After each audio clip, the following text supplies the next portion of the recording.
on peut déjà prendre un peu de recul après 6 semaines sur toutes ces idées fausses qui ont circulé et généralement qui étaient alarmistes, très alarmistes, il faut bien le dire, toutes ces affirmations présentées comme des constatations et qui ont été battues en brèche depuis le début de cette épidémie.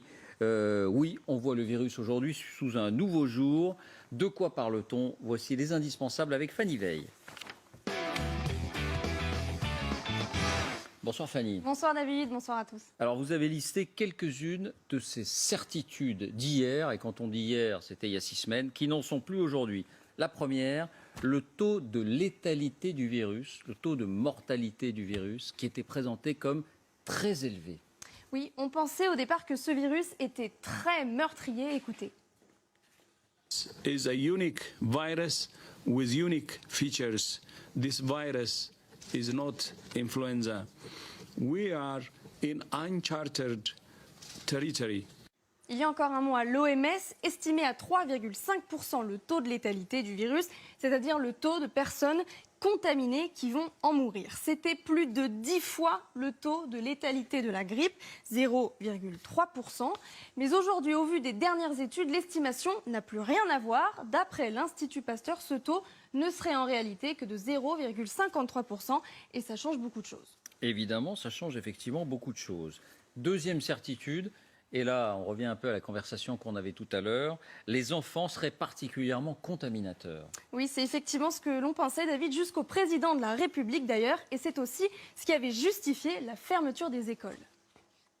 Nos enfants et nos plus jeunes, selon les scientifiques toujours, sont celles et ceux qui propagent, semble-t-il, le plus rapidement le virus. On a, si vous voulez, procédé par analogie avec la grippe saisonnière, parce que les enfants, effectivement, étant réservoirs à virus et n'ayant pas énormément de symptômes, pouvaient contaminer la famille, l'entourage, etc.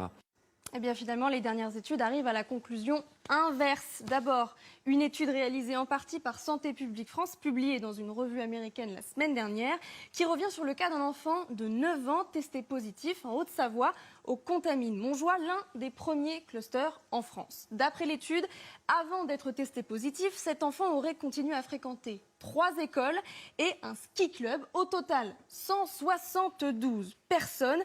Eh bien, il en a contaminé aucune, pas même ses 2 frères et sœurs. Conclusion donc de l'étude, les enfants pourraient ne pas être une source importante de transmission de ce nouveau virus.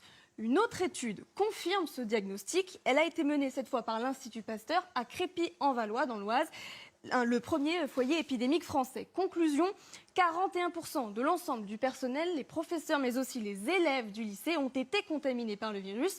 Mais le risque que les lycéens le transmettent ensuite à leurs parents n'était que de 17% et à leurs frères et sœurs de 21%. C'est ça. Et 17%, c'est uniquement pour les lycéens qui avaient été contaminés. Un lycéen contaminé dans 17% des cas, alors qu'on ne savait pas à l'époque que le virus circulait, donc on s'embrassait, on se touchait, on se côtoyait de très près. Eh bien, pour un lycéen contaminé, dans 17% des cas seulement, sa famille avait été contaminée. La troisième affirmation qui a été battue en brèche, le virus est là pour des mois, rien ne va changer parce qu'il est totalement insensible à la chaleur. Et oui, écoutez ce que disaient les médecins à ce propos au début de l'épidémie.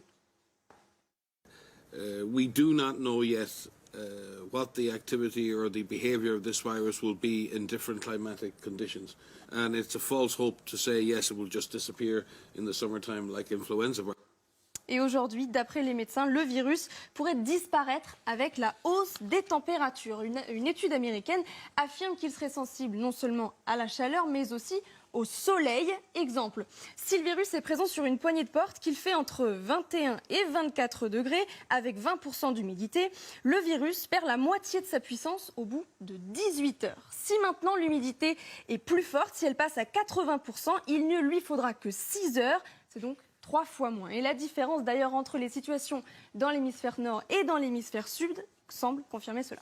C'est vrai qu'on en a parlé ici même. Ce constat-là est un peu plus nuancé. C'est vrai qu'avant d'exprimer aussi des doutes, et puis qu'aujourd'hui, voilà, c'est plutôt une tendance qui s'affirme, mais il n'y a pas encore de certitude. Cette étude américaine est intéressante. Merci Fanny. 2 remarques. Évidemment, on ne met pas en cause les médecins, les scientifiques, dont beaucoup ont eu l'honnêteté de reconnaître qu'ils tâtonnaient et puis qu'ils n'avaient pas de vérité révélée.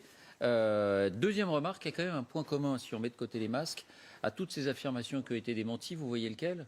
Elles étaient toutes spécialement alarmiste. Alors je ne dis pas qu'il y a une volonté de dramatiser les choses, puis c'est suffisamment dramatique comme ça, et vous êtes les premiers à savoir ce qu'il en est. Mais enfin, est-ce qu'on n'en a pas... est-ce qu'on n'en a pas rajouté un peu? Et quand je dis on, c'est les médias, parce que voilà, faire peur, ça fait vendre. David,